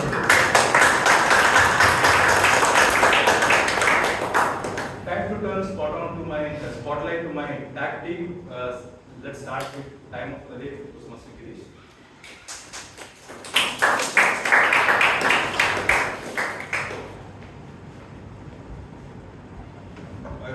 Today, Toastmaster Srinidhi spoke for 2 minutes 43 seconds. Toastmaster Srinivas spoke for 8 minutes 30 seconds. The first speaker, Muralidhar, spoke for 6 minutes 45 seconds. Speaker 2, Abhinav Shastri, spoke for about 7 minutes and 9 seconds. Speaker 3, Mahesh, spoke for 6 minutes 39 seconds. And evaluator, Triple spoke for 2 minutes 56 seconds. Richard sir spoke for 2 minutes 57 seconds. And evaluator Abhay spoke for 3 minutes 33 seconds. Thank you. That was Chris timer report. Now let me go on stage our founder, Toastmaster Mahesh Goyal.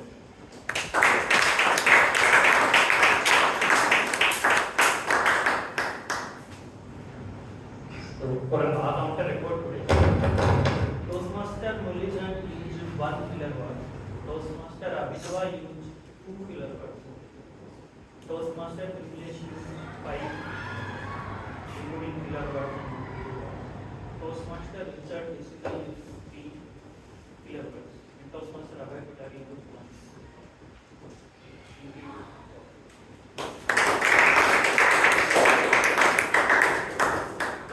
He didn't mention G because after a point he stopped counting. It was getting too much. Now let me call on stage grammarian Professor.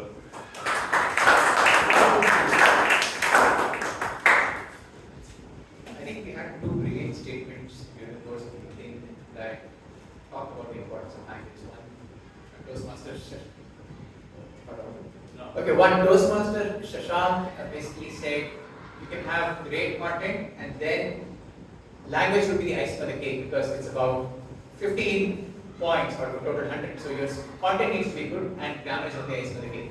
And on the other hand, we had Abhay Patari who said you are presented beautifully but you are very bathroom slippers. And that is where again language becomes very crucial. So that is the importance of language and we need to constantly focus on that. One thing that I felt during the course of the meeting is that yes, there was some excellent usage of language, excellent usages of the English language, But then again, things like subjectual agreement, verb tense, double negatives, these are things that we have inherently learned over the course of so many years because of our mother tongue influence or the way we study the language in school, and that will take a lot of time to improve. But I really want to highlight some of the good uses of the language. Starting off with jack of all, trust the process, you'll make progress, keep showing up, speed is an advantage, beautiful hard decision, ego can blind us, making a grace to exit, lightning in a bottle. Let's dive in. 9 mothers cannot produce a baby in 1 month. Pick one idea and coding, trading uncharted territory. These are some really good usages of English language that I noticed today. And from a not so good usages perspective, previous minutes of meeting could be minutes of the previous meeting. Hope we fulfill your requirements, could be hope we meet your expectations. Too rushed, we are rushing could be a better way. For the activities to be succeeded, can need to be successful. Can you raise yourself? Could you please rise or stand up? I say like, that's very colloquial. You could just say I say. Why does intellectual make bad decisions? Why do intellectuals make bad decisions? Myself and my wife, please put the donkey at the back, my wife and I. Mountains surrounded around the resort, and if you are referring to Bangalore, it's essentially hills surrounded the resort. Agree upon you is agree with you. And also all those things, these were the colloquial references that I was referring to because of my influence from our mother tongue or the daily usage of the English language. These could be corrected. I would with that. Give it back to the GE, but I made a mistake too.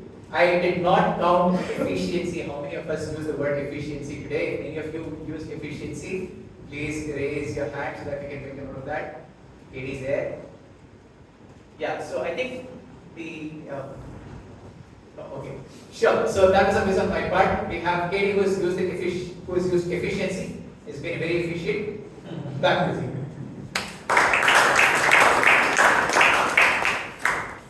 Thank you so much. That was very comprehensive.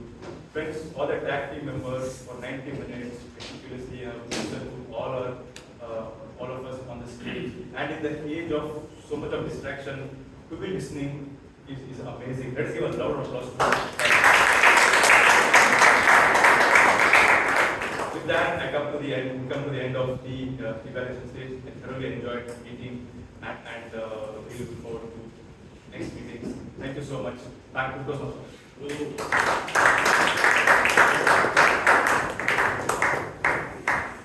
You clearly had a leveled up meeting today. Put your hands up for him and all the evaluators. The voting code is 7979. Let me know when you all have voted. Okay, and to give the concluding remarks and to offer announcements if there is any, I would like to call upon the President. Toastmasters CEO, put your hands up for the remarks.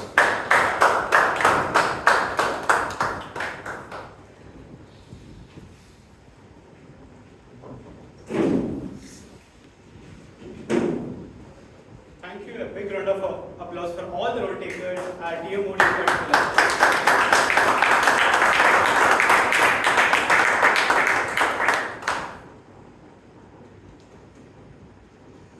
In my starting of my speech, I mentioned about the 8-minute delivery and my father, the conversation for worth of 5 minutes. On that day, I must have chosen the fastest delivery. But over a period of time, we need to realize what truly matters to us. Is it the speed or is it the time? The choice is yours. We have to be fast in taking or participating for any events. Taking the courage to step forward. And take a step whenever necessary. And we have to be slow when you are deep thinking. Take decisions right away, because time required to build any relationship. A conversation with the unknown, or to build a nation, or a small tree. Nothing can be a faster until unless you decide to be known. Always be prepared to step forward for roles and always know what is your time. With that, moving on to this week's announcements. Our District 92 champion has representing our district at the World Champion of Public Speaking, and he grabbed the second place, the first runner-up in the World Champion of Public Speaking. And congratulations for Roy on top of Bangalore.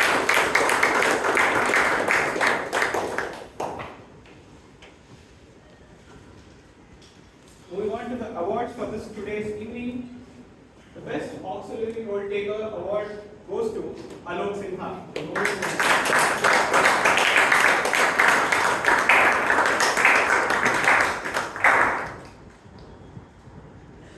Smile at her.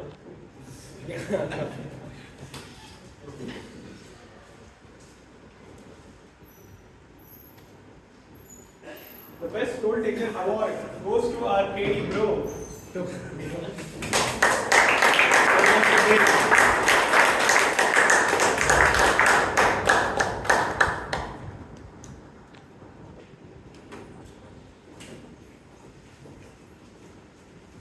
And the best evaluator award goes to Abhay Kothari.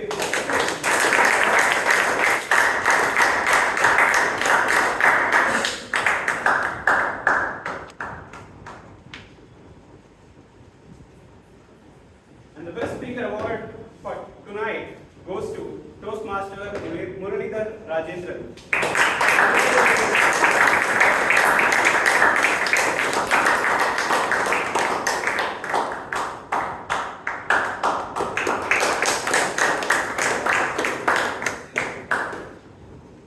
There's one more request for all the members. Our secretary Tejas has sent the minutes moment of truth link on the WhatsApp group. I request all the members to fill it because the deadline is meeting soon. That is, the Sunday is a deadline. I request all the members to fill in the MOT soon. With that, I adjourn the meeting for 1541 of Bangalore Toastmasters Club.